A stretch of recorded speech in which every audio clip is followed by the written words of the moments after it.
Hi, my name is Barry Sterling Mitchell. I produce the Sterling Net Point Power Rankings and the Bias Plus reports.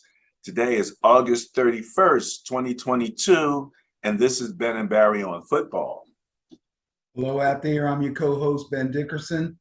Interesting show today, I'm sure, because we have a guest. Yes, because we have a guest, Mr. Blade Brown. Mr. Blade Brown is a friend of ours. Blade, why don't you tell him a little bit about yourself real quick? Hey, folks, Blade Brown, former player in local Philadelphia League, PTTFL, former coach, and as of the past 30 days, former commissioner of the PTTFL. Currently, I hold a position as a national director with the UFFL sanctioning body for nationals in Orlando. Also the tournament director for Philly Bowl, which is now in its 7th year. We just completed our 7th tournament, and it was our biggest and best by far. Thanks for having me, folks. Hey, man, I did get a chance to get out there. You know, I hadn't been out there in a while. And I was like blown away. First of all, facility was beautiful. You know, Right. You had people there from all over. You had football and soccer going on at the same time. So all the football stuff was popping at that time. And I got a chance to walk the entire length because I parked my car right next to the field where Ben and them were playing, but they were on the lower field. So I walked right by them and went all the way to the other side. But I got a chance to see they were serving food at buildings where they had breakfast. You really walked the whole facility, man. Yeah. You definitely took the scenic route. It was actually 3 different events going on there at one time, which just tells you how big the facility is. Like you said, there was actually a girls' flag football tournament going on that was run by the Remo brothers. They from local too. Shout out to them. They always put on a good event. They are Flag is Life, and I think they do shrooms also. But yeah, those 2 guys, they've been running that league out there. Well, that tournament with the girls for a while, and I believe they had about 88 teams. Then yeah, it was a soccer game. They have about 88 teams. Yeah, they had about 80. I want to say upwards of 80 teams represented. Young ladies out there putting on a show. Then we had about I want to say a little shy of 50 teams out there in the men's division. And like I said, it's a big facility, so it was able to handle it. There's plenty of parking, there's plenty of space for everybody to stretch out and do their thing. It was all around a good time, to be honest. Wow, yeah, absolutely. Sorry about that. You now, Blade, you said you played in the PTTFL. Yeah, I started in 08 on a bet, actually. On a bet. It's my first flag experience was actually with Ben and them. I went on a trip to nationals with them in 08, I believe. And while we were down there, guys just talking trash, and I'm a basketball player by nature, but I was presented with a challenge. The guy said, "You guys put a team in, you won't get a first down." And this was back when it was rough touch, and you had to get 10 yards. I'm like, dude, we could get 10 yards, So that's how it all started. We put a team in. Of course, we came in. We actually was competitive, but we took our lumps. And it just all snowballed from there. Went from that team to doing the tournaments to running tournaments, and I just fell in love with the sport, the camaraderie, the travel aspect of it all. Just getting to know new people, and I mean, it just was a new challenge at that time in my life. So it just took over everything I was doing. That's awesome. Let me say something here real quick. I'm sorry. First of all, I'm sorry I had to step away. That was important. It's funny. I've been in this league as a player and a coach since 1978, okay? And over the course of that time, I played on a couple different teams. I coached a couple teams. and I started taking teams on the road, and I started taking teams to tournaments. After I met Blade, and he took that trip down to nationals with us, that was with the Road Warriors, I believe. Right. He ran the entire gamut that it took me from 1978 to either go through or conceive over 20 freaking years. He ran that entire gamut, plus became commissioner of the league in like what, a 10-year period? I 8-year think I period? became commissioner in 11. Yeah, I'm looking at it right now. 2011, I became commissioner. Okay, so we're talking about a 3 or 4 year period. He pretty much did all or experienced personally all of that. Wow. And for him now to be a national director, I think is a really big deal. Yeah, yeah. When you think about it, and just to think back on it, like none of this even was like something I even thought about. You know what I'm saying? Like, and like Ben said, I mean, you're looking at what, 15 years time, and just in terms of PTFL seasons, you times it by 2 because we was running fall and 2 spring seasons seasons. per year, right? Pretty much done about 20 seasons with PTTFL alone. So it's a lot of football. I can thank PTTFL for this nose, the way it kind of curls around like it's all crooked. Elbow to the nose during the PTTFL back in the good old days when they could hit you. Yeah. We ended on that. I think the last 3 years was rough touch, and I think we switched full to flag. I want to say 11 or 12, somewhere around there. I believe it was 10 or 11, maybe. Yeah, because it wasn't popular with everybody at first, but they started to realize it was necessary. You know what I mean? For us to, especially from a tournament aspect, it was necessary. You know what I mean? It was like it got to a point. It got to a point when I turned 30 that I was like, okay, I gotta focus, more on career. But I had you take a lot of injuries. The injuries was piling up. Wrists, knees, ankle. So that I could see where that changeover made sense. But even from a skill level, you know what I mean? Pulling flags is a skill. You know what I mean? And it's something you really, really have to work on, and you're just not going to pick it up in that first game at a tournament. You know what I'm saying? It's something you got to really, really work at. So, and I will say, PTFL has developed some of the best flag pullers I've seen out there. You know what I mean? I can name guys that I know that will pull a flag under any circumstance. You know what I mean? Well, let me say, as a guy who never played flag, that you've already blown my mind because flag puller skill building was something I just never even thought about. The funny thing is when I watch the girls, I see them do the little spin moves when they're running, Right. through the crowd and everything. And so that's something that's a little different, but actually working on, what's the key to pulling a flag? If I were to become a flag player and you were to say, this is what you need to do. Because I remember when in tackle, we just had to line them up. Hand-eye coordination. It's definitely hand-eye coordination. That flag move, you got guys dipping, spinning, like you said. All kind of moves they do. The hip swivel, you know what I mean? And it's you come in whatever 30 miles an hour running at a guy, he gets you with a hip swivel, and you got your hand out reaching for a flag, and you miss. You can go flying off in a different direction. You know what I mean? But I've seen guys, they can reach back and pull that flag. It doesn't matter. It takes skill. If it was easy, everybody would be able to do it. That's the way I describe it. If it was something easy, everybody would be able to do it. Have you watched any of the NFL flag thing that they had where they had like the flag guys? I wasn't too fond of it because one, it doesn't really translate to how we play. To me, that's more, it's 7-man. Like, so say like high school 7-on-7, college 7-on-7. It's more of that format. It's just receivers and a quarterback. It's not no real blocking. In my opinion, it's not really a bunch of schemes being put out there. You know what I mean? It's more like backyard football. My athletes are better than yours. Yeah, I remember we talked about that, Ben, and that was kind of like, they throw the ball, the pass would be completed, and everybody would stand there. Right. what the heck are they doing? Yeah. You know?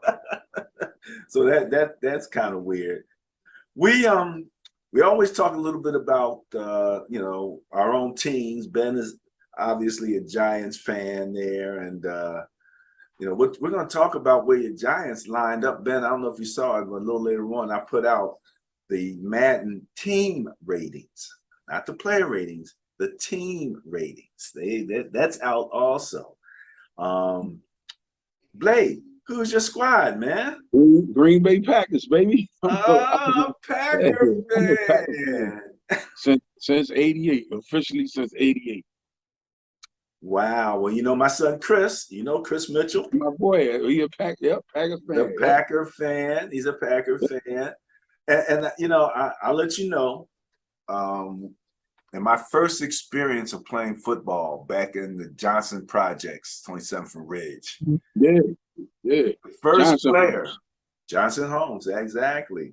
The first player I ever recognized as a football player, as a little tiny kid coming up with basically no brothers, no sisters, and my dad was not there either.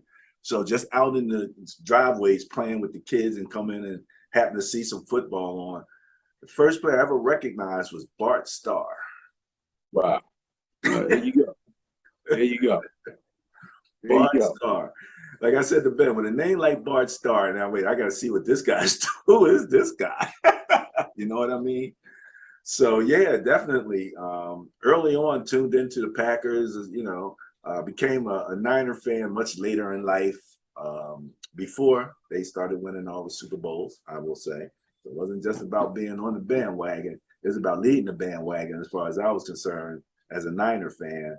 And then, once I'm there, I'm there. And that's where Ben and I get in when we talk about fantasy football. Because Ben is the fantasy football guy here. Ben, Agreed. tell him when you first started playing fantasy football. I started playing fantasy in the late 90s. Basically when it first got started, or actually I'm sorry, I'm trying to adjust my light here. I didn't even know that they had fantasy football. A lot of people did until like the 2000s and stuff. Right. I didn't really get into it until the 2000s. Yeah. A lot of people didn't. I was maybe like 96 or so. It's hard for me to remember. All I remember is that you had to kind of check the box scores in the newspaper in order to figure out what your players scored. Oh, really? That's how we determined who won or lost games. It was 300-yard passing, 100-yard receiving, 100-yard rushing. Right. Your X number of points. It was real basic. Yeah, it was real basic back then. It wasn't like it is now. Now they've got a bunch of obscure rules, which actually I shouldn't say obscure, because this is what I try to tell Barry the difference between fantasy and Madden. Fantasy is real things done by real players. The word fantasy throws people off if they don't really understand the game. Right. But your scores are made up of real things, real statistics that have been accrued by real players in real games in real time.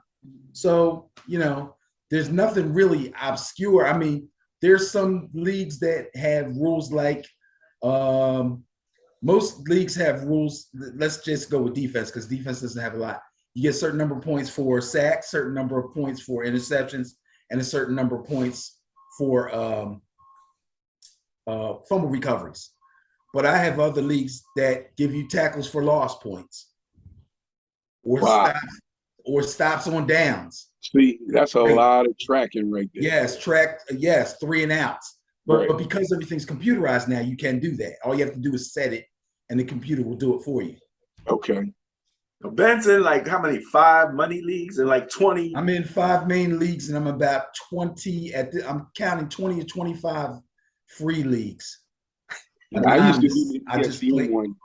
I haven't done it, I want to say, since before COVID, but I definitely used to do that on the regular ESPN one. And Desiree, his daughter. I used to do one Ty did all the time too. Yeah, I was trying to get in this year, but I got left out some kind of way. Yeah, I haven't seen anything from him. I know he mentioned it once, but Yeah, I don't know. He probably too busy doing something else anyway. Yeah. Now, Blade, we just Yeah. finished up the preseason in the NFL. Okay. Tell me what your thoughts are on the Packers, since you're our pack. You can be our Packer. I mean, to be Our honest, we have Packer a great running representative. When game. we have a Packer question, we might have to call you up and bring you in Yeah. with some Packer analysis. We got a great running game. We got two good running backs, which is always a good thing to have. You got an all-world quarterback. It's a receiver core. It's no secret. It's what are they going to give us this year? You know what I'm saying? Who's going to be the main guy? I couldn't tell you right now who our main guy is going to be. I think we got one guy in the draft that was promising or could be promising, but even him, it's like I have no real confidence or faith in what we have as far as a receiver core. Defensively, secondary, we're good. I think we have a pretty decent secondary, but our problem always been stopping the run. Now, did we draft the right guy to help stop the run? Time will tell. You know what I'm saying? To me, that was my concern. Stopping the run, and okay, who's Aaron going to throw the ball to? So I haven't seen where that's been addressed yet in the preseason. Of course, you play the starters one drive and they out. You don't really see nothing. So I'm looking for us to be a team where the quarterback has to literally go out and win 8 games by himself right now. 8 games. 8 games. Now, He's got to have 8 games where he puts his mark on it. And with him not being a run guy anymore, I think he needs to get back to that a little bit. He's got to mix it up. At $50 million, you really want to run it? Hey, listen, you came back to win a Super Bowl. That's your whole thing. At this point, you're ending your career there, so you got to go all out. Speaking of ending his career there, Tom Brady could do it at 75, man. Why not? Tom Brady ain't running nowhere. Tom Brady ain't running nowhere. Yeah, but Tom don't got to. Tom got people to throw the ball to. Well, you guys have a sort of a synonymous situation with the Kansas City Chiefs, who you take that number one threat off of your out of your receiving core in both teams, and now you've got a new mix of guys. I think they have a little more of a proven mix of guys, or guys with a little more experience, but still a lot of questions. And you guys have a lot of questions, but you got quarterbacks who should be able to make up the differential in both cases. That's the thing. He's athletic. So, but one, you can't replace Hill, right? That's who it was, right? Hill, right? That's who. Yeah, Tyreek. Yeah, you're not replacing him with anybody, right?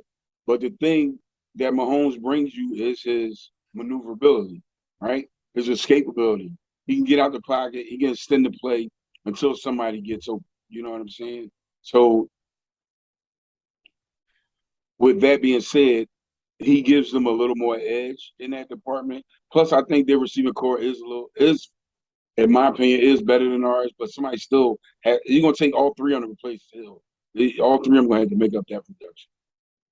Well, one thing that Ben and I have actually kind of debated at one time, and part of the debate was because of the whole fantasy thing, because a lot of the receivers on the Packers weren't getting a lot of fantasy. Adams was, he obviously was, but it seemed as if they had a solid core that wasn't sensational, but they were solid. Like, they had a decent tight end. He would make catches. He's getting first downs. You're moving the ball. Like, it's very, and to me, that went back to coaching and management. I never was a fan of the play calling. We get down inside the 10 and we throw little swing passes. You know what I'm saying? On first down, instead of running the ball to get possible 4 or 5 yards. We get no yardage on the swing pass. You come out, you try a draw play. You get nothing on that. Now you forced it to, third and whatever on, third and goal, which is like 12 yards. Every time they got inside the 10, the play calling just went to shit. As far as the other receivers go, I've seen guys get their chances to be great and just fail. You know, you got Scanlon, who's I think he's gone now, but He's he's with the wide open Chiefs, for right? touchdowns and he's dropping them. You know what I mean? And Aaron is the type of guy, okay, I'll throw you this wide open cherry pick bomb and you drop it on national TV, mind you. Okay, I'm not going to you again. It drives you see him force the ball to Adams, where if they slow the play down and you replay it, it's a guy wide open on the sideline, but he's forcing the ball to Adams. And I just think that came with the fact that he had no confidence in those guys. Well, you Is know, he it's good? funny. No. Funny that you say this because you tie into two things, two of my pet peeves all along, which is so often now you see the NFL, you get inside the 5 and they spread everything out. They don't even Right. look like they want to run the ball. You know, I'm like Jamie Chris, at least look like you want to run it. You know what I mean? You know, and then so yeah, to me that's been an issue right up there, and you know at the goal line. I mean, you know. I mean, you get these, you draft these 350-pound monsters, and you take them out, and it's like, what you got them for? You know what I mean? This is what you get these guys for, is for to get you short yardage, to pound the ball in. I mean, you go back to Seattle with the whole, you know, when they use this guy to get all the way down the field, and then you throw the ball, and it gets picked off. You know what I'm saying? Like, Yeah, we still argue about that one. yeah, that was probably to this day, like, for what? I'm pretty sure in that huddle, guys were shaking their head when that play was called. I remember thinking to myself, the ball again. You have the ultimate option right here at the goal line. You know, you got Russell and you got Beast Mode. You know what I mean? Run the option. Let either one of them, whoever's open, take it. Who can stop that? You know what I mean? Gee, Christmas. Yeah, defense on his heels. I'm sure they were tired. You pounded them. You pounded them for 90 yards. You tell me you couldn't get 3 more? You can get 3 more? Like, come on. Like, to this day, I don't see the sense in that. I've always been, if it ain't broke, don't try to fix it. Keep going until they stop it. These guys, they get down there, they get real cute. Like you say, they spread out.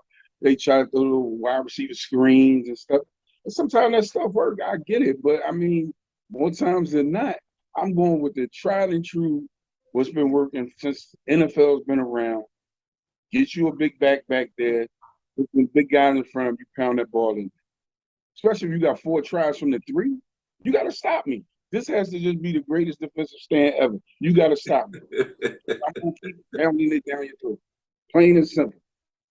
Well, you know what the greatest irony is? The greatest irony about that play to me is after that Super Bowl was over and during the offseason, you know how the NFL Network replays the different seasons of different teams, and they went back over the Seahawks, and they got to the point where they were preparing for that Super Bowl, and they had already scouted that play, and they practiced that play with Malcolm Butler in the defense over and over and over again, and they kept scoring on Malcolm Butler every time, and they knew it was coming, and they were ready for it. That's how crazy it is. At that moment, at the end of that game, they were ready, and it came up roses for them. And that is true. That is absolutely true. I saw that, and he, like you said, Ben, he got scored on every time on that play in practice. Yep. He could not stop it. But by the time he came there, he had muscle memory. You know what they say? The sun shine on a dog ass once in a while too. You know. Right, but they also say luck is when opportunity meets preparation. That's true. That's true. And if he was nothing else, he was prepared. He was prepared. He was definitely prepared. You've seen it a million times. He was prepared. Ben, let me ask you, how are you looking as far as your Giants are concerned? How are you feeling now? Yeah. Especially now that Garoppolo's been signed by the Niners. Because you know Ben wanted. What does Garoppolo being signed by the Blade? I don't know if you know that. What does Garoppolo being signed by the Niners have anything to do with the Giants? He can still. Well, you said you wanted them. Who wouldn't want that, bro?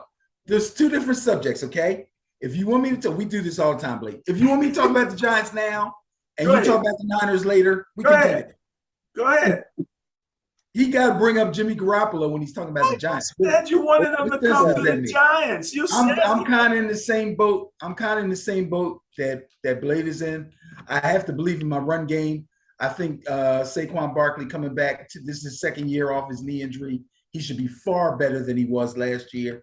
So I believe they should lean heavy on the run.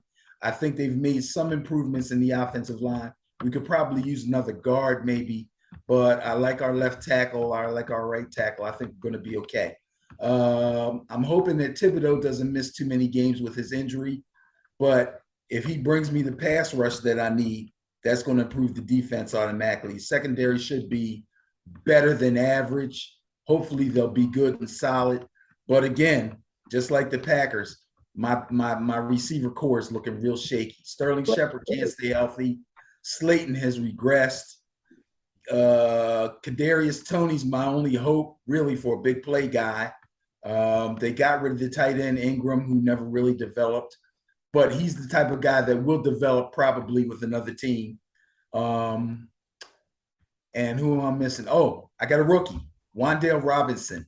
Please, God, please let Wan'Dale Robinson be good. He don't have to be great, just be good. So now you see how I feel about the rookie. Yes, I do. Like, absolutely. Like, that's just like a hope. You know what I mean? Rolling dice. Right. Let me at. remind you, and let me remind anyone who's watching, Ben and I were tightly on the combine and the draft. And we did a series called The Brain Trust and the Roster Resets, where we looked at every team, Brain Trust being GM, coach, and starting quarterback, and roster resets were all of the trades and the drafts up to that point. So we can always go back and actually really get a good overview of that. But you know that at least we know with some, like for example, how's Thibodeau doing, Ben? It's a possibility he may miss game one. Really? Possibly. Okay. I think right now they're saying he's on track to play game one, but it's a knee. What are you gonna do? Your backup quarterback got slammed and came out of the game. That was kind of not a good omen for him, man. What do you think about your backup situation? Bro, what's his name? Tyrod Taylor? That's his name. Okay. This is a guy that let somebody stab him in the lung in the locker room. Okay? Are you serious? He didn't stab him in the when he was on the lung. Chargers. No, when he was on the Chargers, he took an injection. It was a pain injection. Cage, and they punctured his lung. That's how Justin Herbert got the first start. Right? Then they go to Justin Herbert like, young boy, you got to play today. Yeah. He's like, huh? And he comes out and becomes a superstar day one. So guess what? Tyrod Taylor gets slammed and falling on. That lung ain't in great shape anyway. Who knows how long he'll be out? So I basically don't have a backup. So guess what, Danny Dimes? Be great. That's all I need. Just be great. Oh my goodness. That got the Titans the first game. That's who they got the first game, Titans? Yeah, Titans. Oh man, let's go. Well, at least the NFC as a division had probably one of the better matchup setups for what do they call it? Strength of schedule. NFC East strength of schedule was pretty low. You know, they aren't pulling the strongest. So we'll have to see about that. Did you see any rookies in the preseason that made an impact on you, Blade? Like you said, you mentioned the Titans, and that immediately I think about Malik Willis, who had some wow moments in the preseason. Did you see anything in the preseason? I really didn't watch too many games in the preseason. And like I said, for the simple fact that they don't really play anybody. You know what I mean? You see more guys standing around the sideline in street clothes than you do actually You're talking about starters, right? Right. Yeah. So, I mean, outside of that, I really haven't really seen anybody. And even looking at highlights and the red zone, like, it's just really not. I mean, you think about, what was it, 3 preseason games? Yeah. And years ago, it used to be, 4 or 5? Like 4. What I mean? Right. You used to really get a good look at these guys because at least by the 4th game, they'll play half a game. You know what I'm saying? Sometimes in some situations, depending on the team, you might see him out there for 3 quarters. You know what I mean? Depending on what their needs was, or whatever. But now you don't really see anything. You see more. You see more of the 52-man roster now in preseason games than you ever had. You see what I'm saying? And That's it's just like, absolutely true. As a matter of it's just, fact, what you it's not do even get worth from your starters, usually is one good drive. You come right. out, you have one good drive. Okay, come on, you're good. Right. You It's know? that. And God forbid it's a 3-and-out because that's it. You know what I mean? Now I do think I seen Eagles Miami. I saw some starters versus like second and third string. You know what I'm saying? But I think that was more from a defensive standpoint. But I mean, like individually, no, I haven't seen that one person that really stood out, and that's because they haven't had the time on the field. Well, Ben and Barry on football, especially once we get into the season, we have defined what we call the second preseason, which is generally the first 4 games of the regular season. Did you say first 3 games or first 4 games? 4. Okay. First 4 games. And now we did that because the preseason used to be 4 games. So, Ben, we might need to redefine it as the first 3 games since the new preseason is only 3 games. But it's the first time that most of these guys actually got to play together this season. Right. So now it's, of course, they got all the better players, but, and they had time to work on what they worked on in practice. But on the field, in a game, first 3 games, who comes out looking right? It's the second preseason, as we like to call it, is kind of subjective. Some teams are just always a little bit more ahead of the curve than others. So we can't set, I don't think we can set a 3 or 4 game. I think we should say the second preseason can be the first 3 or 4 games. Some teams, it does take them the 4th game before they really hit the ground running. Right. Some teams hit the ground running right off the bat. Exactly. You know what I mean? Yeah, you see teams go tough 1 to and say. 3, then after that go 10 games in a row with winning. Yeah. And So who you open up with early in the season really means a lot, especially for a team that maybe took on a lot of rookies. Maybe their 53-man roster has a lot more young players than some other teams. The more veteran teams you would think would be a little bit more solid coming out of the gate early on. Those kind of things all have to be taken into perspective. Yeah. Let me say I this know we open up with Minnesota, so that's never a easy game for us. Minnesota? Yeah, Minnesota, first game. Yeah, and I tell favorite you what, whipping boy Benny. I'll tell you what. I think Minnesota's going to be a little handful for you this year. They was a New handful offense last year, so I know they're going to be a handful this right year. with a crappy head coach. I shouldn't call him crappy. Oh no, I like their head coach as far as our division goes. I love the Lions head coach. I like everything he's doing over there with those guys. I do too. He no fear, nothing. He's a true players coach, Right. and he know the game. You know what I mean? I like that he got going over there. Chicago, I'm still not sold on him yet. I was getting ready to say, here's the funny thing about Chicago. I'm not a big watcher of preseason games either, but the reports are that Justin Fields looks like a completely different quarterback now with his new coaches. So that could mean something there. Ben. I mean, it remains to be seen. Could it be because he's playing against the second or third string, or did he make that leap? So, actually, it's funny you said it, Coach. We'll find that out week 2. We play them week 2. Ben, Justin Fields is my dark horse favorite for this year to come out and surprise people. Okay. As far as what, being a most improved player? Oh yeah, man. I watched him in the preseason, and he looked like he knew what he had command of the offense. And if you remember, against starters, pardon me, against starters, in many cases, because like I said, they bring them out in the beginning, and everybody's got their starters out, and they have their 1 or 2 little, packets. But it might have been some backups in there. But the main thing that I want to see is, does he know his offense? You know what I mean? Can he go first option, second option? He's doing all of that now. He's doing that. And this is the thing. Who's the quarterback for the Jacksonville Jaguars, right? Trevor Lawrence. Trevor Yeah, Lawrence, okay. As far as I was concerned, as far as all the reports coming out of college, it was Trevor Lawrence and Justin Fields, okay? Trevor Lawrence and Justin Fields. Now Trevor took got the number one, got the big money, and Justin Fields went to the Bears, and things was a little questionable. Justin Fields is no joke, okay? And I think that young man, if he has a command of this offense, is going to surprise people. I'm playing on Madden. My first 3 games, the Bears was the only team I lost to. So, really? Yeah. Who the OC for Chicago? Who is the OC? I forget. That's a good question.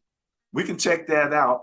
And they have a new head coach. I forget his name, but he's an offensive coach. Remember last year they had Pat Nagy. Nagy's a defensive coach who wanted to just run the ball, and he didn't do Fields any favors as far as developing him as a quarterback. Luke Getsy. Anybody ever heard of him?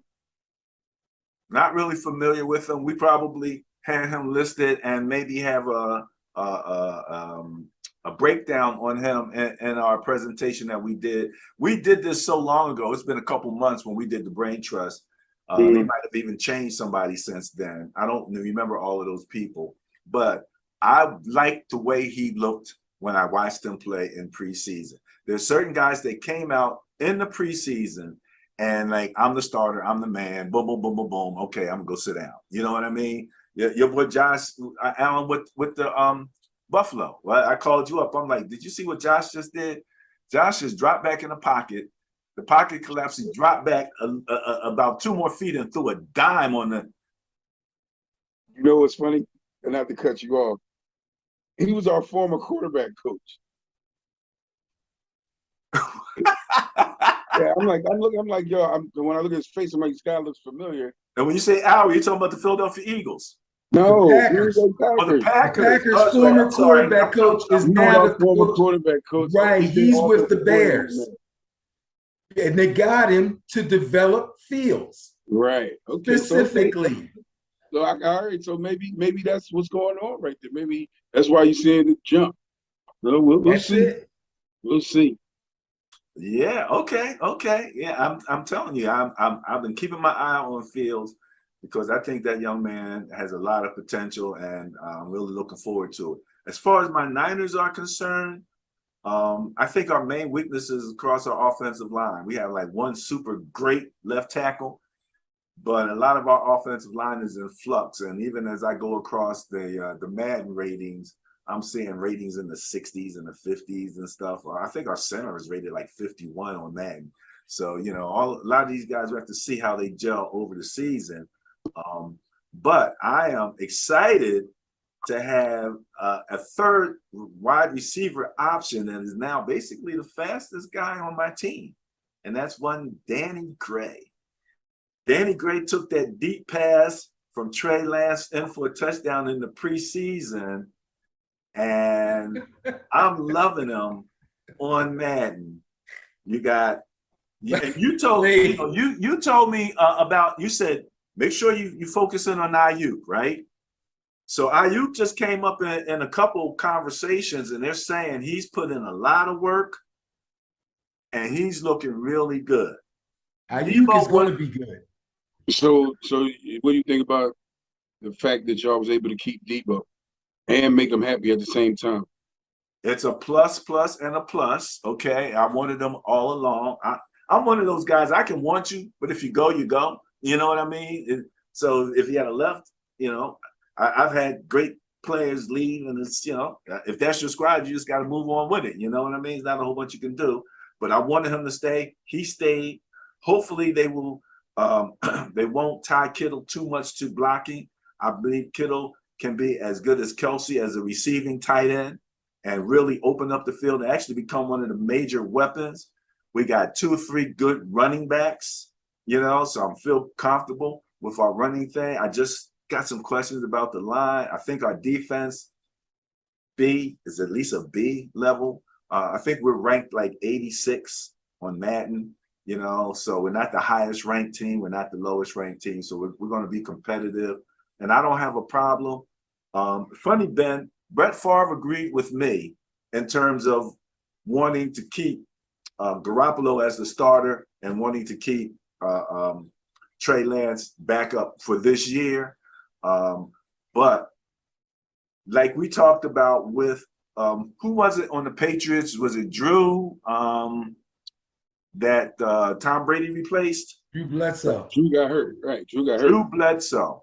Drew Bledsoe had a show on 30 for 30 where they were interviewing him and he was walking them through his vineyards and all of the stuff that he does. And he talked about what it was like when he got hurt and they put Tom Brady in, and then he had to make a decision to come back and back up Tom Brady. Because, you know, Bledsoe was the man. It wasn't even like Garoppolo. I mean, he was the man. It was no doubt. It was his team. He was the man coming out of college. It was his team. He said he had to learn a lot about being a good teammate in order to go in there and be a positive and not be a negative toward that team when they decided to go with Tom Brady. But they kept him on. They paid him. He was one of the highest paid backups at that particular point. And he said it was about becoming a great teammate. And I think Garoppolo has the ability to do that. So we're looking forward. All reports is that he is a great teammate. Like everything that I've heard about Garoppolo is that he's very likable. Like people just look at him and say, yo, that guy right there is a good dude. You know what I'm saying? I thought personally, like you and other people, Garoppolo didn't lose his job.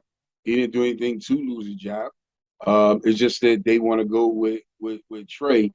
I don't think Trey's ready. I didn't see last year where he was ready to take over.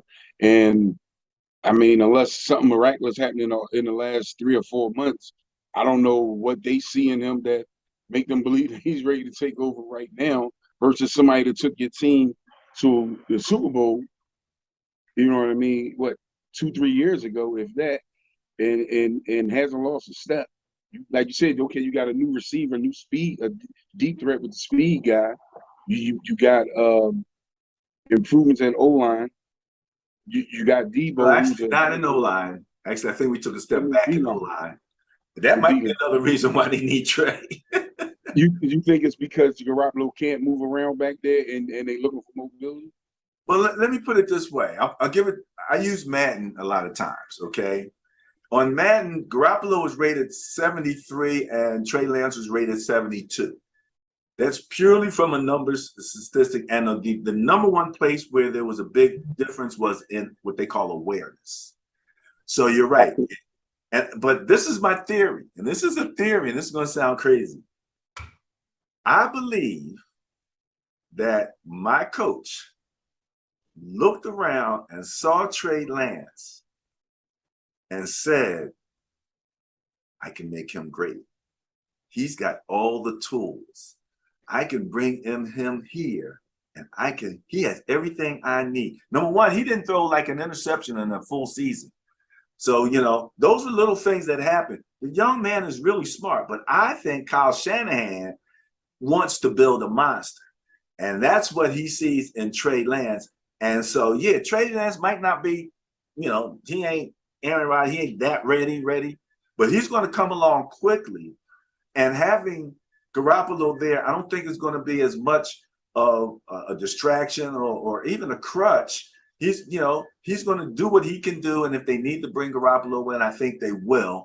And his contract was set up so that if they bring him in, he'll just make more money. So he ain't going to be mad at nobody. You know what I mean? But I don't have a problem with Trey Lance. I sat Garoppolo on Madden last year. So I've been playing with Trey Lance on the game all along. And yeah, you want to throw a deep pass? Well, that's the guy that can throw it. Garoppolo, they tailored that offense to him. He ran that offense great.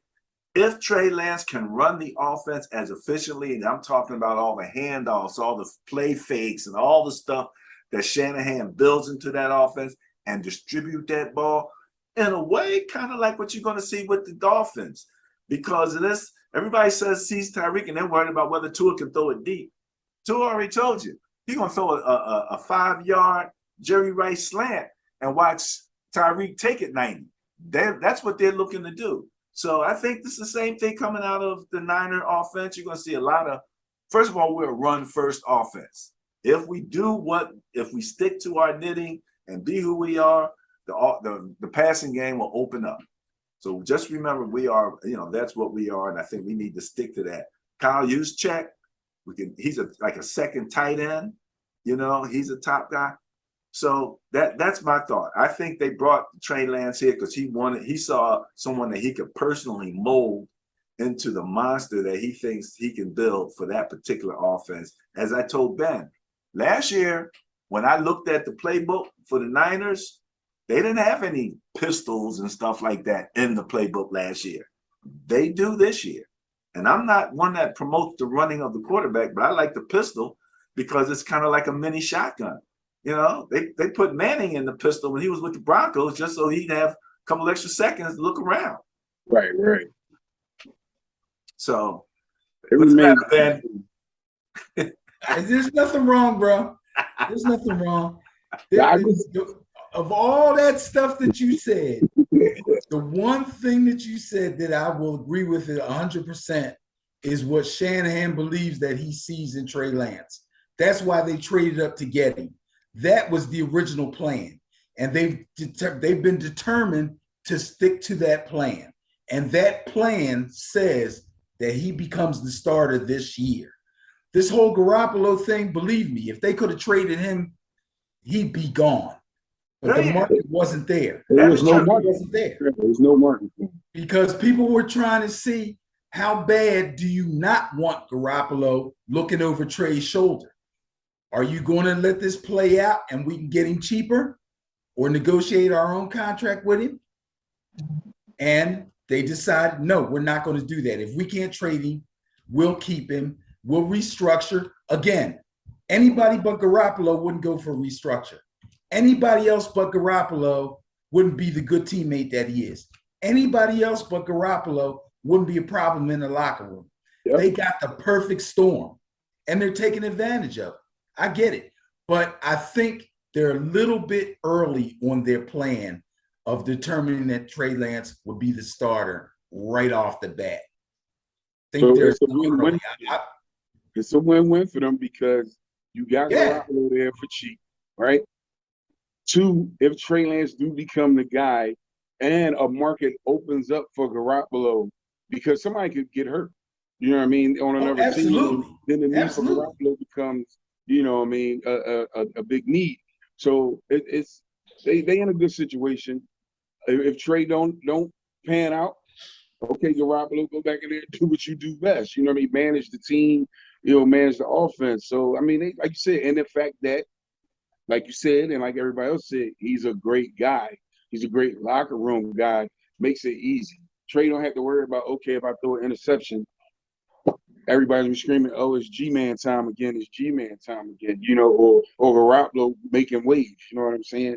So it just remains to see. But I personally, I think it's going to be a market for Garoppolo around week 6 or 8.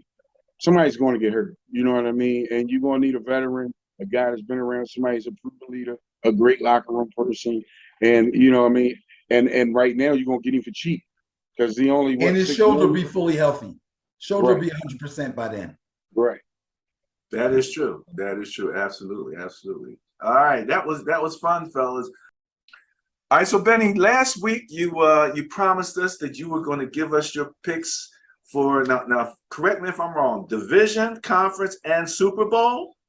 Yeah, I don't want to get too deep, but I want to give you. This is a results-based thing here. So I'm going to basically tell you who's going to win every division, how the playoffs are going to break down, and who the representatives from each conference will be in the Super Bowl. I'm going to tell you everything except who's going to win the Super Bowl. How about that? You're not going to tell us who's going to win the Super Bowl? No, I got to save that for later. Okay. That's another show, huh? Like I'm not giving you enough? Not bad. Hey, look, that's a lot right there, man. So I'm going to step back and let Mr. Ben Dickerson do his Dickerson Report for Ben and Barry on football. Okay, so let's start with the AFC first. In the AFC East, I think the Buffalo Bills will win the division, followed by the Dolphins, the Patriots, and the Jets. In the AFC North, the Bengals will win the division, followed by the Ravens, the Browns, and sorry to say it, the Steelers. In the AFC South, I believe the Colts will win the division, followed by the Titans, the Jaguars, and then the Texans. And then the AFC West, I believe the Chargers, the AFC West, the strongest division in the league, the Chargers will win the division, followed by the Kansas City Chiefs, and then the Raiders, and then the Broncos, believe it or not. Sorry, Chief. We're not going to be riding. I'm not going to hear my man Russell go, let's ride, let's ride. Yeah, he's going to ride into the sunset. So listen, this is the way I got it. AFC, number 1 seed, Buffalo Bills. Number 2 seed, the Colts. Number 3 seed, the Bengals. Number 4 seed, the Chargers. Number 5 seed, the Chiefs. Number 6 seed, the Ravens. In the wild card round, the Colts will beat the Raiders. The Bengals will beat the Ravens. The Chargers will beat the Chiefs. In the divisional round, the Bills will beat the Chargers in a fantastic game, a must-see TV game. The number 3 seed Bengals will beat the Colts. And in the AFC Championship game, the Buffalo Bills will beat the Bengals. You with me? I agree. I'm with the Bills all the way for AFC this year. Okay. I'm with the Bills. That's, the only thing, that's pet team, Blade. That's his pet team. I've been riding the Bills. Buffalo. That's my AFC team. Okay. Now, in the NFC, everybody's ears perk up because all our teams in the NFC. All right. NFC East. Yes, folks. I'm picking the Eagles to win the NFC East. Believe it or not. Cowboys second, followed by the Giants, and then the Commanders. In the NFC South, Tampa Bay Buccaneers win it, followed by the Panthers, then the Saints, then the Falcons, believe it or not. NFC North, I'm sorry, Blade. The Minnesota Vikings are going to bring that new offense in, and they're going to win the NFC North, followed by the Packers, Lions, and Bears. And in the NFC West, the second strongest division in the league, the 49ers will win the NFC West, followed by the Rams, the Cardinals, and the Seahawks. Now, the wild card round. Let me give you seeds. Buccaneers, number 1 seed. 49ers, number 2 seed. You're going to notice a theme here, Barry. You're sleeping on your own defense, bro. Your defense is way better than you think it is. 49ers, number 2 seed. Rams, number 3. Vikings, the 4 seed. Eagles, the 5 seed. Cowboys, the 6 seed. And Packers, the 7 seed. Unfortunate for the Packers, they're going to go down in the wild card round to the 49ers. Again. The Rams defeat the Cowboys, and the Vikings defeat the Eagles. That's your wild card round. In the divisional playoff, the Buccaneers will beat the Vikings, and the Rams will beat the 49ers. And in the NFC Championship game, the Buccaneers will beat the Rams. There you have it, folks. Buffalo Bills, Tampa Bay Buccaneers in the Super Bowl, and I'll let you know who wins that sometime in the future. Okay. Let's all just take a mental moment here. I hope that wasn't too traumatic for some folks out there. I just want to, so Lamar Jackson comes out of this with still having only 1 playoff win, right? He got his first playoff win this past season, right? Interestingly, Ben is a big Lamar fan, and we talked about what happens if Lamar don't win a championship. I tell you what, it's going to be unfortunate if he has to play the Bengals in the wild card round because they won't beat the Bengals. I like I like your pick for the Panthers. Actually, I really do think that Baker Mayfield is going to make some noise down there. I do too. We'll talk about this in the social media part, Billy. I know you have to go in a bit, so you might not be around for that. But apparently, Baker Mayfield has been quoted as going into that first game against the Browns. He said he's going to help him out. As he should. I like that, though. You know what I mean? Gotta love it. He chip on his shoulder. I like that. You know, Blade, I'm sensing a trend with you, Blade. You like the Lions coach, and you like that from I'm sensing a trend here. And you need what is it, the media, you need a board material going into the game. You know what I mean? You need bulletin board, yeah. Not everybody's fired up before a game. You know what I mean? No matter what they say, not everybody's fired up on the same level. If the opposing quarterback goes on national news and say he's going to fuck us up, and that don't get you riled up, nothing will. Nothing will. I've never heard the quarterback ever. I watched football forever, never ever seen that. Never seen that. I love it. I fucking love it. Let's go. Absolutely. Absolutely. Baker Mayfield. And they would just talk about how demure and quiet he had been. You know? How he hadn't said a whole bunch. He hadn't been Baker down there. He was kind of chilling. Then all of a sudden, bam! He got served a big, huge piece of humble pie. You know what I mean? And the thing I say is, okay, you compare his numbers to Deshaun Watson, who is his replacement, and it's really no big difference there outside of, maybe potential. But I'm looking like it's a lot of quarterbacks that's far worse than Baker Mayfield out there. You know what I'm saying? Is he the best? No, he's not. You know what I mean? Do he have the greatest arm strength? No, he doesn't. But at the end of the day, you're only as good as the tools you give him, right? The only thing I saw negatively that he didn't do was he didn't throw the ball to OBJ when OBJ was open. Now, maybe that could have been personal. You know what I'm saying? I don't know. But I don't think he's that bad of a quarterback. I've seen worse. You know what I mean? I've seen worse win Super Bowls. Trent Hansel won a Super Bowl, and he was horrible. You know what I'm saying?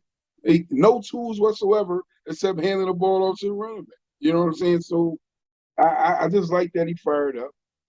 He basically had to reinvent himself with the Panthers. So I'm definitely looking forward to that game for week 1. All right. So you're looking forward to what Baker's going to do. I'm looking forward to what Justin Fields is going to do. Ben, who are you looking forward to seeing what they're going to do that maybe a little off the beaten path? I'm looking forward to see what Trey Lance is going to do. Yeah. How about that? Because I gotta see what Trey. All eyes are going to be on Trey Lance, bro. Right. Are you even going to be watching? Especially now that Jimmy G's still there. That just turned all the attention back to him. Yes. Well, this is your classic shit or get off the pot. Like I used to tell them way back in the day when nobody was believing we could win a Super Bowl, put all your stuff right here on these shoulders. When was that? Y'all had monster teams. Get out of here. Oh, yeah. They're monsters after they won. But I was in a garage full of guys who were doubters, who was like, no. Of course, there's a difference between doubters and haters, bro. And Ben, most of them were Eagle fans. Like I said, there's a difference between doubters and haters. Haters will say anything, whether it makes sense or not. Right. Awesome. Well, Blade, I know you didn't have a lot more time to be with us. I hope we didn't take too long. So I'm going to give you a chance to do your last statement before you – are you ready to roll? You want to hang for a minute? Yeah, I mean, what's next on the list? I think we almost went through everything, right? Almost. We just getting ready to hit our social media page. Let's do it. Okay. All right. All right, ladies and gentlemen, it's social media time with Ben and Barry on football and our special guest, Mr. Blade Brown. As usual, we want to thank everybody for following us. Make sure you leave your comments and suggestions. Our hashtag is football is life. There you go. So Ben, let's scroll down and just hit on a few of the subjects. Well, first of all, Ben, you did your call for who's going to be doing what next season. And very interestingly, I took a look at the Madden 23 ratings just to see who's rated where. Can you make it bigger? Can you make it bigger? Can I make it? Oh yeah, that's what she said. All right, Benny. So like I said, I wanted to take a look at the Madden ratings. You had an opportunity to go through all of your picks there. Number 1 and number 2 is my 2 Super Bowl teams. And that's something. Isn't that something? I hate to agree with Madden. Yeah, it is a love-hate relationship that we have with this blade. But look who's number 3 here. Uh-oh. 2 teams that ranked 88 on the game. That's the Packers and the Rams. So the Packers getting a lot of respect there, man, across the board. When you ranked 88, only 2 teams ranked ahead of you, and not that, only 2 points at best. Chargers and Ravens at 87. The Cowboys and the Chiefs and the Niners all ranked 86. Interesting that they see that those teams are that close. 85s, you got the Bengals and the Eagles. 84, you got the Broncos, Browns, and Cardinals. Dolphins at 83, Raiders at 83, Colts, Saints, Titans at 82, Commanders and Patriots at 81.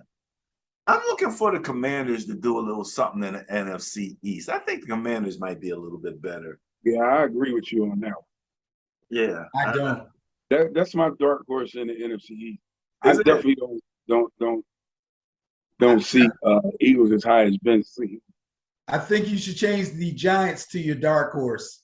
The Giants with Yeah. Doug Jones at quarterback. We talking about Carson Wentz? Yeah. You're right. I mean, you're right. But even I'm just saying. The Raiders, like, even with the addition of Adams, they still like a middle of the pack team on everybody's rankings.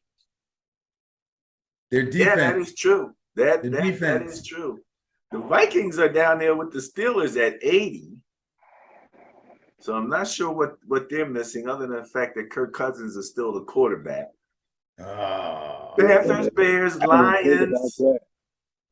are in that 79-78 range. And one of the reasons, Blake, that I go through this in the numbers is because we also have a podcast. So some people are just listening and they're not getting the benefit of the video here, the visuals. Jaguars, Seahawks at 7 in third. They're so bad, they're just one step above the Giants here, Ben, who's only one step above the Texans. Why do you say they're so bad that? Well, I'm surprised that the Seahawks. Well, no, I'm sorry, that's the Seahawks. Why are you surprised? No. Seahawks. I just had a moment of confusion. I'm still thinking about. You think of Russell Wilson? Russell's still there.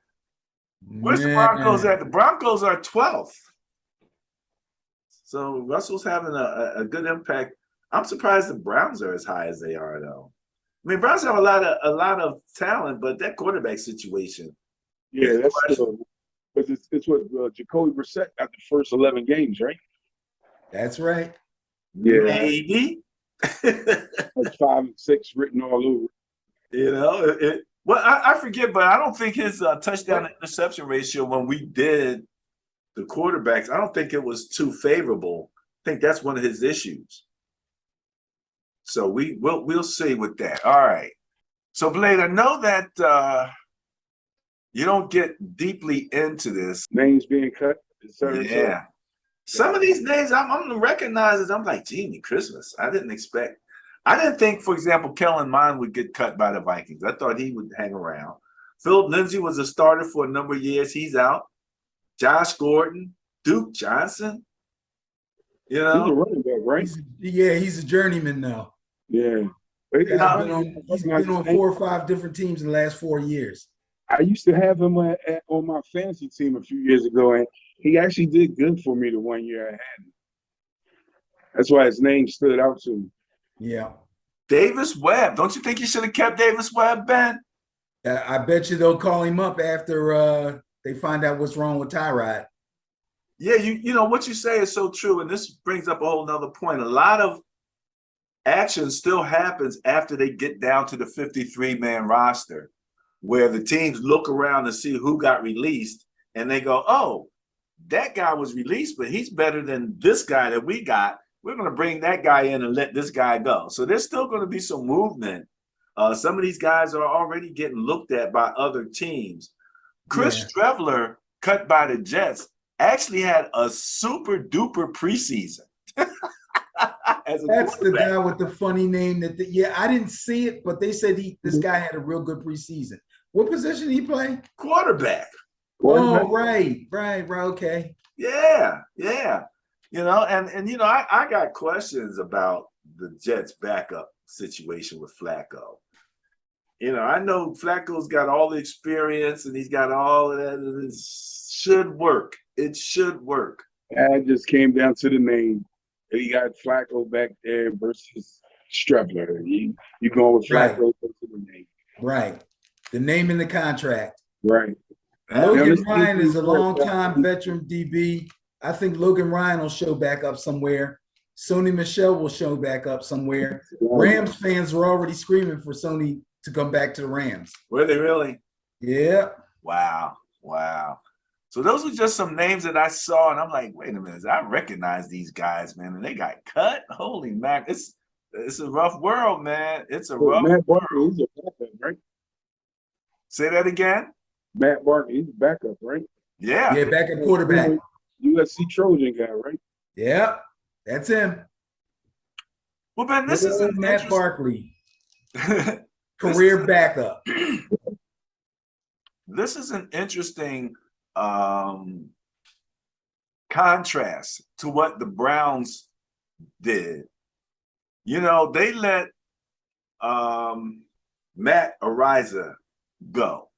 Matt Ariza is the punt guy. He's the guy that kicked the 83-yard punt in the preseason. This guy was known for kicking 80-some-yard punts, but apparently he was involved in a rape on campus before he got to the Bills. And the quote coming from Bills manager said when they let him go, "Our culture is more important than football." Didn't he get tested too for kicking that 83? I saw a post where they gave him a drug test after he kicked the punt too. I don't know if it was him. I actually think somebody else did that too, and they did get a drug test. You're absolutely right. I do remember seeing it. Yeah, I saw it. I was like, wow, okay. And yes, allegedly gang raping 17-year-old. Wow. Yeah, so they're like, nah, we gotta let you go. And yes, here it is. He did really say that. We talked about this earlier in the show. Blade said he liked Baker Mayfield on saying that. So again, Blade, you got to come to Ben and Barry on football because we talk about it all. Then there was a guy who pretended to be an NFL player, got 3 years and trying to scam people out of a Tom Brady Super Bowl ring. Are you serious? Try to scam him out of a ring. What is this? He pretended he bought a ring and tried to sell it as it was Tom Brady's ring. Oh. And there's so much going on. That's Tom Brady. But you know that ring actually was stolen. Yeah, it was. No, I'm sorry. I'm wrong. His jersey was stolen after the Super Bowl. I remember his jersey. But they recovered it. It was a big investigation. It was huge. Ben. Oh, not more Madden. No, this isn't Madden. This was some of the fantasy stuff that came up. Treylon Burks, Pro Football Focus, had him rated as one of the top, I think, rookies out there. Okay. So we're going to keep an eye on that young man right there, Treylon Burks. We talked about the cuts. I talked about Justin Fields. I'm the one that put this up. 14 for 16 completion attempts in the preseason, 156 passing yards, 3 touchdowns, passer rating 146.9. So I don't. If he was playing against scrubs, he did what he's supposed to do against scrubs. Yeah, that's a fact. True. As if he threw 3 interceptions, they were like, he threw 3 interceptions to the scrubs. You know what I'm saying? Yeah, you can't win for losing. You know what I'm saying? We talked about the Bills releasing Matt Araiza. We already talked about, and we talked about Jimmy Garoppolo staying with the Niners. So not a whole bunch more that we want to cover. Ben, you did the thing you said about blasphemy when I talked about the guy from the Raiders, Isaiah Zuber, picking off an interception and getting a reception in the same game. And I said, kind of like prime time. And you said, Bruh, they let this random dude play offense and defense in a meaningless preseason game, and you had the nerve, the audacity to bring up prime time. Shame on you. Shame on you. oh my goodness. But Ben, I have to admit, you gave me pause for consideration. And so I went back and I took a look to see just what Primetime had done in that vein. Primetime actually did have an interception and a reception in the Super Bowl, but there were 2 different Super Bowls. So they had an interception in one and one in the other, okay? So, you know, It but says the he had real an deal, interception and a reception in a regular season game. right, he didn't have that. No, it says he did. Huh? Oh, it says I couldn't find. Oh, okay. Right, he didn't have that. But what I did find, Brian Dawkins, you guys remember this?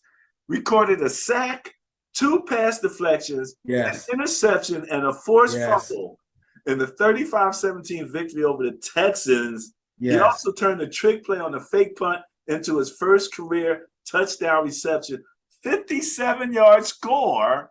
So I should have said he was kind of dawkish rather than prime timer.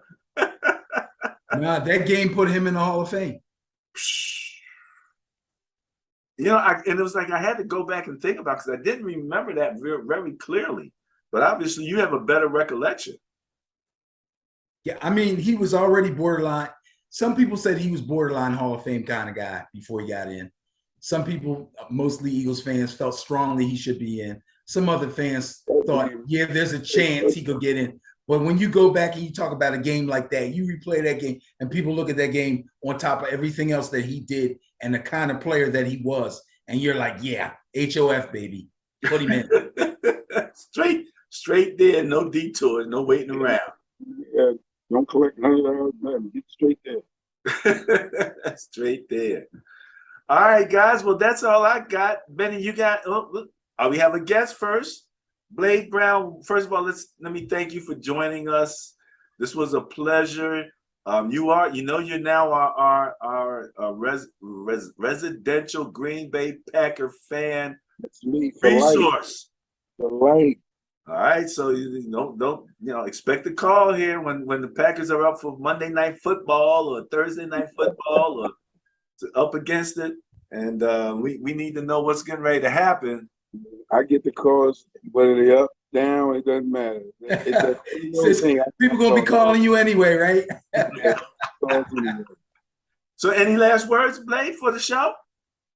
Thanks for having me, man. It's fun. I always get to watch the recorded version at some point during the week. So it definitely was a pleasure being on. You guys know a lot about football. This whole Madden team rating thing got me tripping right now. It's something new. I never really paid attention to it till you laid it out. When you talk about analytics and statistics and all of that, I mean, these guys are into it. Ben, one thing I want to mention real quick, and I'm having some thoughts about this.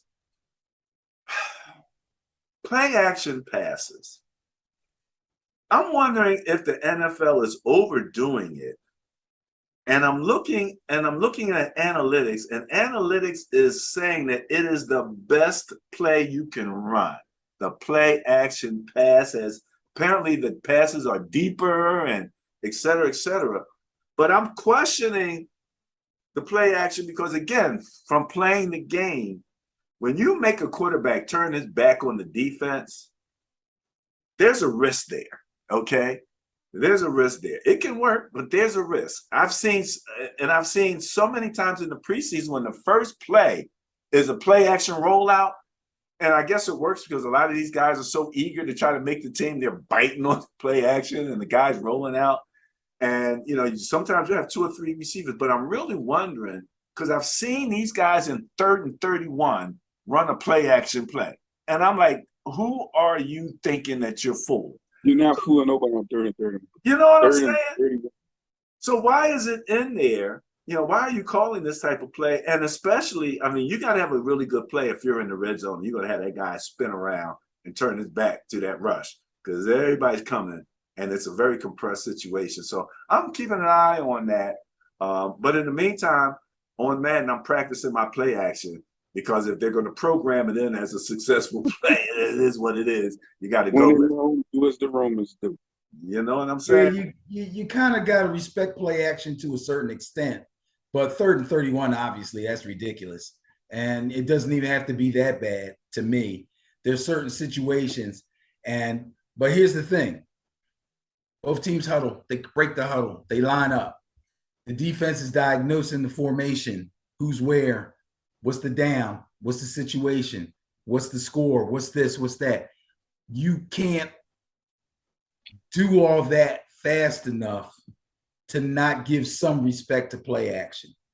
If it's 3rd and 12, you kind of have to respect the play action. You just have to, because the time that you don't, you know what I mean? It's kind of built into your defense that this is what we do when this is what we see.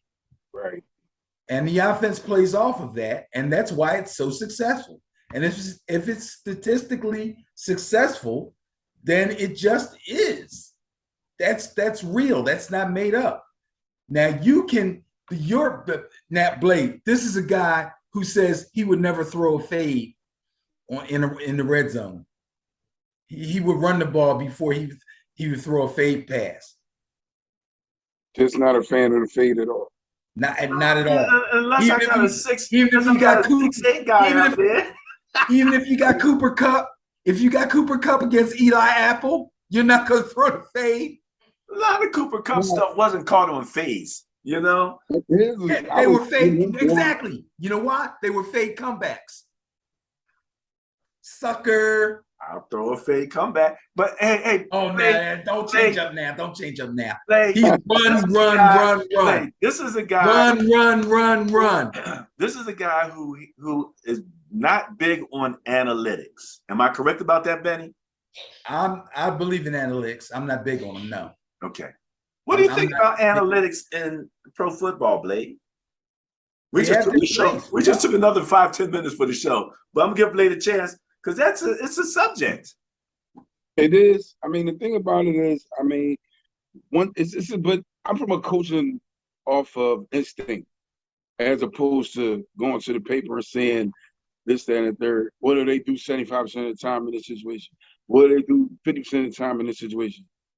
I coach off of instinct. You know what I mean? I've had battles with Ben. It took me, I want to say, 10 games before I even was able to figure out what I thought Ben was doing. You know what I'm saying? And then you get into a rhythm, okay? And even with me, you coach against me. Like I said, I'm a guy, I'm going to keep doing something till it break, and then I'm going to throw a wrinkle in. You know what I'm saying? But I coach off instinct. I don't need a bunch of paperwork in front of me saying, well, it's 3rd and 3, and on 3rd and 3, they tend to do a swing pass or this, that, and third. Nah, while you playing for it, at the end of the day, it's still football. It's still they best 11 versus your best 11. You got to put your 11 in position to stop their 11, no matter what they do, whether they do a swing pass, whether they do a play action pass, whether they run it up the gut, you know what I mean? Or whether you just say, okay, we're going to go over the top on them this time, you know what I mean? I believe in having to prepare for every situation as opposed to one situation based off of down and distance, if that makes sense. Oh, it absolutely makes sense. And I mean, at our level of football, we don't really have access to that type of data for the most part anyway. But Ben, you picked the Chargers to go how far next year? And the reason I mentioned it is because the Chargers are the team that went for it on fourth down, like damn near in their own red zone, in their own 20-yard line. Yeah, that was some kind of On bug that analytics. their coach had Based up on his analytics. ass that he just decided we're going to be this kind of team this year. The Ravens were doing it. Remember when the Ravens were in the 2-point conversion kick? The Steelers too. We're going for 2 every time. We're going for 2. These coaches get something up, but you know what? That's analytics driven. Right. Some analytics guy got in that coach's ear and said you should do this and pounded down your opponent's throats. And trust me, it's going to work out for you. And they had people cussing him out. Fans were losing their minds. Right. Like who goes for it on fourth down? Right. What are you doing? Right? Who does that? You know who does that? The 15-year-old on Madden. Right. He goes for it every time. Right. All right, guys, I'm done. Blake, thank you for being with us. Yeah, Benny, man. It was your fun. last word. Last word, go Knowles. Hey, Go You got a back. last word, Blake? Yeah, I heard the go nose part. I'm on board with that. I would say go Packers though. I got to ride with my team. I got to ride with.